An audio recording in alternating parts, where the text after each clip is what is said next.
junto a mi marido y mis 3 chicos. Estudié la carrera de abogacía, pero luego me di cuenta que mi verdadera pasión era la escritura. Bienvenidos a 7 Puentes con Tamara. Como verán, estamos en un lugar verde, blanco. Es en el Paseo General Paz. Acá hay muchos aromas, muchas cosas ricas. Se llama Tesay Mercado de Té. Así que los invito en David Luque, esquina Sarmiento, a que se arrimen a este lugar que seguramente los va a enamorar como lo ha hecho conmigo. Pero como el tema de la literatura invita y se mezcla con estas cosas aromáticas que uno disfruta, así como la lectura, estamos con una escritora de novela histórica romántica. Pero vamos a hablar con ella. Silvina. Hola, Tami. Gracias por invitarme. No, un gusto. Y estamos como en casa. Hermoso, un lugar fabuloso. ¿Viste realmente hermoso. Muy, muy bello. Un lugar para instalarse. Divino. Venir, disfrutar el momento. Muy lindo. ¿Y se podría escribir acá? Sí. ¿Te inspiraría? Sí, el tema de la inspiración es un tema para charlarlo. Justamente, a ver, contame, ¿desde cuándo empezaste con esto de la escritura? A mí siempre me gustó leer, pero de escribir nada. De chiquita leía siempre un libro, de mi mesita de luz nunca faltó. Pero hace unos 7 años aproximadamente se me dio esto de empezar a probar. Me gustaba la vida que llevaban los escritores, no sé por qué me imaginaba por ahí, ¿no? Y me gustaba la vida, entonces empecé a escribir y empecé haciendo cuentos cortos, relatos de poquitas páginas, hasta que logré llegar a hacer novelitas. Tiene que estar ese don, ¿no? Tiene que estar esa capacidad para hacerlo. Y después es hacer de eso un hábito. Y bueno, empecé a hacer esto que me gustaba, me apasionaba, empecé a ver que realmente era lo mío, era lo que siempre tendría que haber hecho. Y ahí sí busqué por internet cursos, hice capacitación en cursos de España. ¿A distancia? A distancia. Ajá. Y bueno, y ahí logré pasar de estas novelitas que te cuento de 150 páginas a 400 páginas y después ver a mis hijos acá publicados. ¿Cómo era esto de ser mamá? El tema de la abogacía, ¿dónde escribías? ¿En qué momento? Yo cuando empiezo a escribir tenía un negocio de ropa, aparte de la abogacía, ¿no? O sea que estaba a full, como quien dice. Y escribía mucho tiempo dentro del negocio. Ajá. En las horas que me tocaba a mí atenderlo, que eran 3 horas a la mañana, me llevaba a la computadora y escribía. Taca. Yo creo que Desarraigo, mi primer novela, se escribió íntegramente ahí. O sea que por eso siempre doy este mensaje cuando hacemos charlas o entrevistas, que querer es poder. Cuando uno quiere algo y le gusta algo, lo hace, busca el momento. Por ahí hay gente que me dice, no tengo tiempo de leer, por ejemplo. Y siempre uno tiene tiempo de leer, por más que esté atareadísimo, que tenga muchísimo trabajo, que tenga chicos, siempre hay un tiempo, siempre hay algo para que lo que nos gusta, siempre tenemos un momento. Hablando de Desarraigo, contame un poquito cómo surge la historia de Desarraigo. Desarraigo, para los que no lo leyeron, es la historia de un inmigrante italiano que llega a Argentina. Entonces, nace cuando en un viaje a Italia, que hicimos con mi familia, vamos a conocer el pueblo del abuelo de mi marido. Y llegamos a Monte Granaro, que es de donde viene Pedro. Llegamos, vemos la casa, encontramos la casa en la cima de la montaña, convertida en una tapera, esas casas de antes, esas casas grandes que usaban en Italia, que era bajo granero, que arriba vivía la familia completa, porque no solo vivían el marido, la mujer y los hijos, sino que vivían los abuelos, los tíos con sus hijos, vivían familias completas. Bueno, y yo volví de ese viaje y dije, yo con esto tengo que hacer algo, o sea, hasta ahí escribía, ya te digo, cuentos, relatitos, y con esto tenía que hacer algo, tenía la punta del ovillo.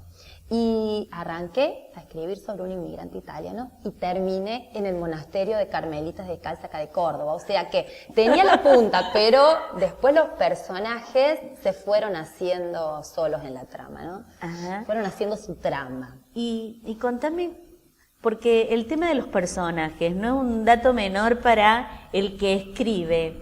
¿Qué tienen, si es que lo tienen, ¿no? Los personajes de Silvina Rufo? Yo creo que los personajes de Silvina Rufo son pasionales. Yo soy pasional. O sea, yo todo lo que hago lo hago con ganas. Todo, desde pintar una habitación en mi casa y lo hago con todas mis ganas. Me levanto a la mañana y a la noche tengo todo listo. De decorar una habitación, de escribir un libro, de atender un negocio, o sea, todo lo que hice en mi vida, en mis 39 años, lo hice con ganas. Entonces creo que mis personajes reflejan eso, o por lo menos es lo que yo le intento poner, ¿no? Se juegan por todo los personajes. ¿Te identificás con alguno de los personajes de Sarraigo? No creo. En los libros míos hay mucha ficción.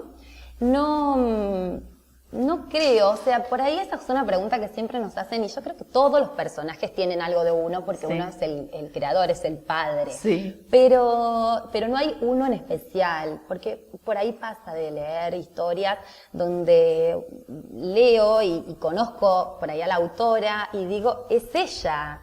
Ahí sí la ves en la escritura. En el caso de Sarraigo no creo, nunca me lo dijeron tampoco que algún personaje se parecía a mí.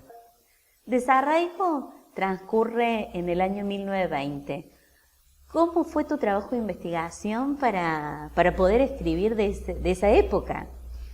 Desarraigo está situado en Leones, así que yo lo que tenía como un lugar conocido, ¿no? Yo por lo menos, aunque obviamente Leones no es el mismo hoy que en el 1920, donde transcurre la novela, por lo menos yo sentía que estaba trabajando en mi casa. Ajá.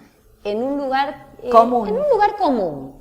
Entonces, lo que hice fue, tenía mucho material para investigar. ¿Por qué? Porque en la biblioteca de Leones hay muchos libros escritos sobre Leones. Quiénes eran sus intendentes, o sea, cómo se llamaban las calles, porque las calles cambian de nombre con los años. Los usos, los costumbres. Claro, cuáles eran las instituciones que había, porque no todas. Tanto los usos y costumbres no, por ahí eso uno medio como que se lo imaginaba o escuchar a las abuelas en su momento, hablar, qué hacían, que iban al baile de la cooperativa, pero porque estos libros, ya te digo, es todo más técnico, más del pueblo, ¿no? ¿Qué pasaba en el pueblo? Sí. Y en base a eso, bueno, fui armando todo un escenario, digámoslo así, para situar mi novela. Entonces, por ejemplo, una de las casas de una de las familias de acá importante es la casa que está en la esquina de mi casa hoy, que a mí es una casa que siempre me encantó. Entonces, bueno, la situé ahí y la otra está a 2 cuadras más allá, más al centro. Entonces fui armando mi escenario.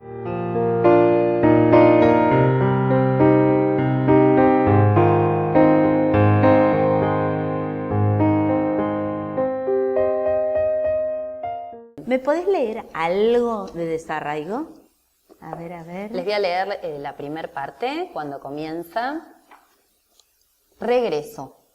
Se había jurado no volver, mucho menos después de tantos años de ausencia. No le gustaba dar marcha atrás en su vida, desandar los caminos recorridos con tanto esfuerzo, caminar sobre sus pasos, pero las circunstancias lo habían llevado a eso. El volver se tornaba inevitable y se le había impuesto. Volvería a ver a sus seres queridos, a los que quedaban, pensó, luego de más de 20 años de ausencia.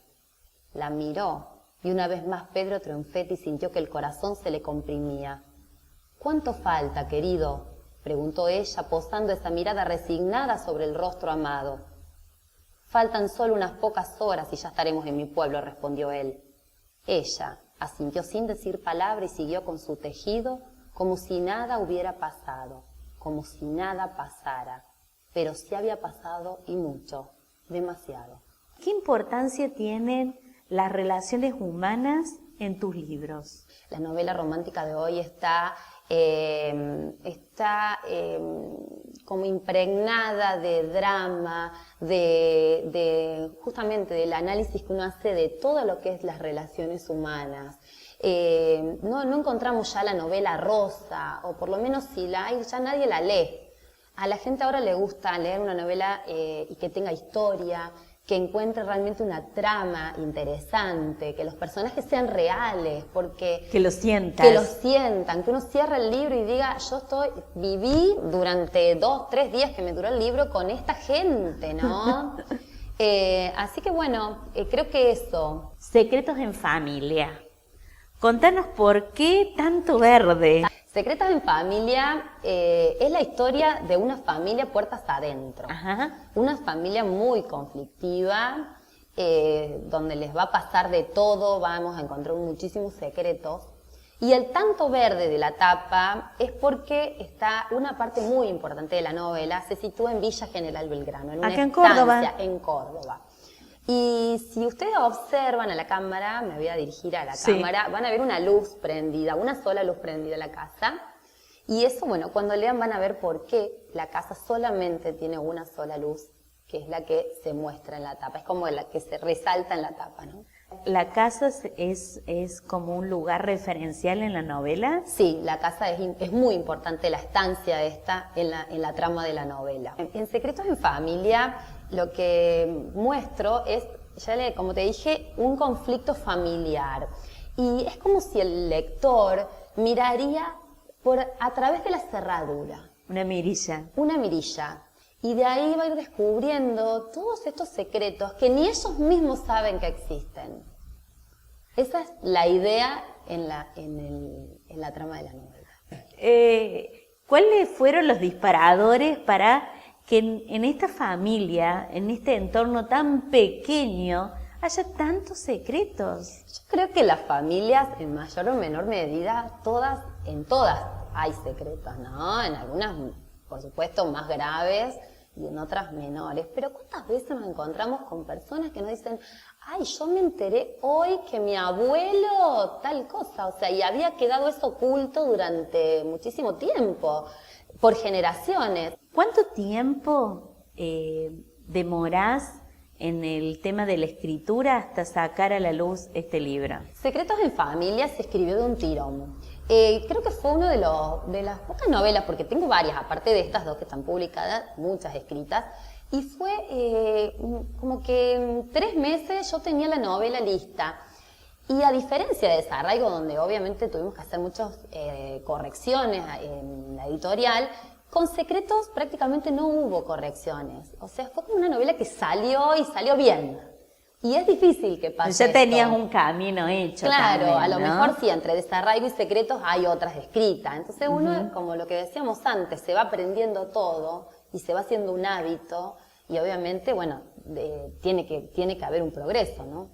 Con esto de tanto de escribir, dedicarte a esto, ¿qué le recomendarías a alguien que escribe bien y que no se ha animado a seguir su pasión, que es la escritura? Primero, capacitación. Cuando está la capacitación lograda, que uno puede llegar a realmente hacer una novela, hacerla ver con su entorno, a ver qué les parece, a gente que sabe, y una vez que llega a esa instancia, animarse a enviarlo a una editorial, animarse a apostar por esto, porque siempre hago hincapié en esto. Yo soy de un pueblo chico, y si yo pude llegar a una editorial cordobesa, se puede llegar, ¿no? Nunca pensé, por ejemplo, en mi caso, de que al ser de una localidad chica tuviera la puerta abierta. Pensé que solo los escritores eran de ciudades grandes. Y no es así. Así que bueno, realmente el que le gusta esto y tiene pasión por esto, hay que apostar a esto. Es muy lindo.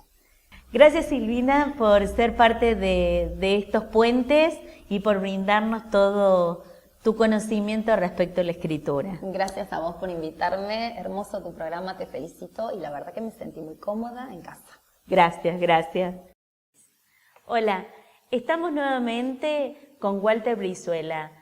Vamos a hablar de un tema que escucharán hoy por hoy asiduamente, que es la política. Walter, bienvenido. ¿Cómo estás, Tamara? Quiero que me cuentes un poco de cómo a través de tu especialización manejas la política. Bien, lo primero que debemos de decir es que vamos a ver la política desde otro enfoque, desde otro lugar. Contame. Para dar una definición clara, la política define a los sectores ganadores y perdedores en una economía. En cualquier lugar del mundo donde cualquier sistema político se manifieste. En la actualidad existen 3 sistemas políticos vigentes en el mundo: el socialismo, el capitalismo y el maoísmo.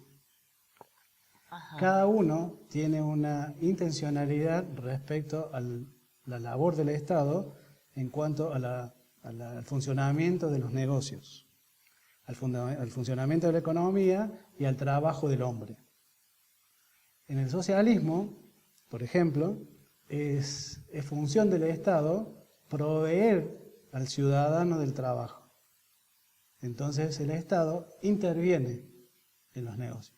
En el capitalismo, la función del Estado es regular el trabajo de las personas porque lo hacen de manera libre. Uh-huh. Y en el maoísmo, la función del Estado es facilitar el trabajo de las personas. Entonces, ahí tenemos una tríada de las funciones que tienen los estados. Ahora, ¿cómo va esto en paralelo con las empresas, con la actividad productiva del hombre? La política y la empresa. Exactamente. Entonces, si yo estoy en un país que tiene caracterología política socialista, tengo que saber jugar con esas herramientas.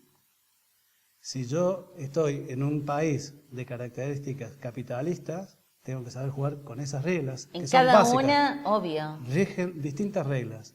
Entonces, ¿qué nos pasa a nosotros?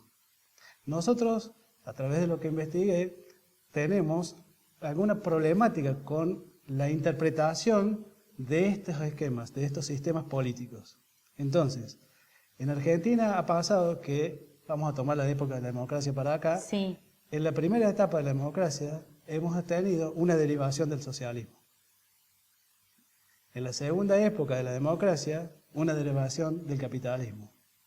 Y en esta tercera etapa de la democracia estamos teniendo un maoísmo atenuado. ¿Qué significa eso?